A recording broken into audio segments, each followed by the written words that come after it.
നമസ്കാരം. നമ്മളുടെ ചിന്തകളെ കുറിച്ച് നമ്മൾക്ക് ബോധമുണ്ടാകണം. നമ്മളുടെ മനസ്സ് പായുന്നൊരു കുതിരയാണ് എന്ന് നമ്മൾ പറഞ്ഞു കേട്ടിട്ടുണ്ട്. നമ്മൾക്കത് അനുഭവമുണ്ട്.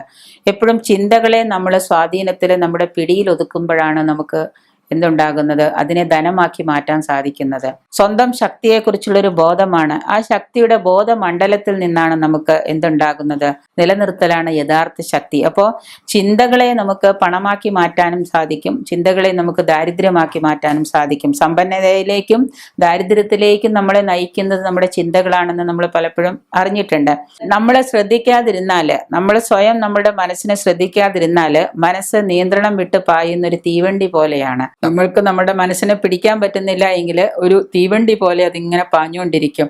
അത് നമ്മളെയും വഹിച്ചുകൊണ്ട് കഴിഞ്ഞ കാല ചിന്തകളിലേക്ക് ഇങ്ങനെ ഓടിപ്പോയിക്കൊണ്ടിരിക്കും. അവിടെ നിന്ന് നമ്മൾ പഴയ കാലത്തെ ചിന്തകളെയും അനിഷ്ടങ്ങളെയും അനിഷ്ട സംഭവങ്ങളെയൊക്കെ പെറുക്കിയെടുത്ത് തീവണ്ടിയിൽ ആളുകളെ കയറ്റുന്ന പോലെ അതൊക്കെ ഇങ്ങനെ പെറുക്കിയെടുത്ത് ഒരു കുഭാരമായിട്ട് വീണ്ടും നമ്മുടെ മനസ്സിങ്ങനെ മലിനം കൊണ്ട് നിറയെ ഇതെല്ലാം പറക്കി കൂട്ടി മനസ്സിങ്ങനെ വന്ന് നിറഞ്ഞു നിൽക്കും മാലിന്യങ്ങളെ കൊണ്ട്. ആ ചിന്തകളെ എല്ലാം നമ്മളുടെ മനസ്സിലിട്ട് നമ്മൾ പ്രാവർത്തികമാക്കി കഴിയുമ്പോൾ നമ്മുടെ വർത്തമാന കാലത്തിലുണ്ടാകുന്ന ചിന്തകളും ഭൂതകാലത്തിലുണ്ടാകുന്ന ചിന്തകളെ എല്ലാം നമ്മൾ ഇതാക്കി കഴിയുമ്പോൾ നമ്മളുടെ ചിന്തകൾക്ക് നിയന്ത്രണം ഇല്ലാതെ പോകും. അങ്ങനെ നിയന്ത്രണം ഇല്ലാതെ വരുമ്പോഴാണ് സ്വാഭാവികമായിട്ട് ഡിപ്രഷനും മെന്റൽ സ്ട്രെസ്സും ആത്മഹത്യാ ടെൻഡൻസി എല്ലാം എല്ലാവരിലേക്കും വരുന്നത്.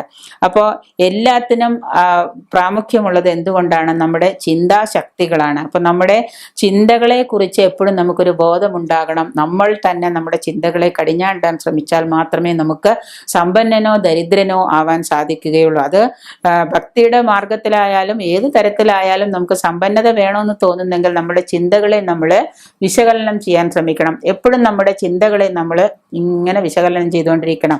മറ്റുള്ളവരുടെ കുറ്റങ്ങളും കുറവുകളും നോക്കുന്ന പോലെയല്ല നമ്മുടെ ചിന്തകളെ വിശകലനം ചെയ്യേണ്ടത്. വളരെ ഇരുത്തി തന്നെ നമ്മൾ ചിന്തകളെ വിശകലനം ചെയ്തു പോകണം. അപ്പൊ നമുക്ക് ദരിദ്രനാവണോ സമ്പന്നനാവണോ എന്ന് നമ്മുടെ ചിന്തകളെ കൊണ്ട് നമുക്ക് വീക്ഷിക്കാൻ സാധിക്കും. എങ്ങനെയാണ് കൂടുതൽ നമ്മളതിൽ ബോധവാനാകുക?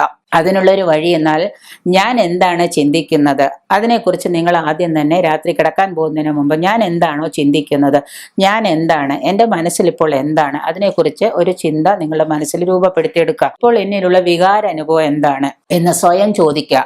നമ്മളോട് തന്നെ നമ്മൾ സ്വയം ചോദ്യങ്ങൾ ചോദിക്കുക. ഒരു 10 ചോദ്യം എഴുതി വയ്ക്കുക.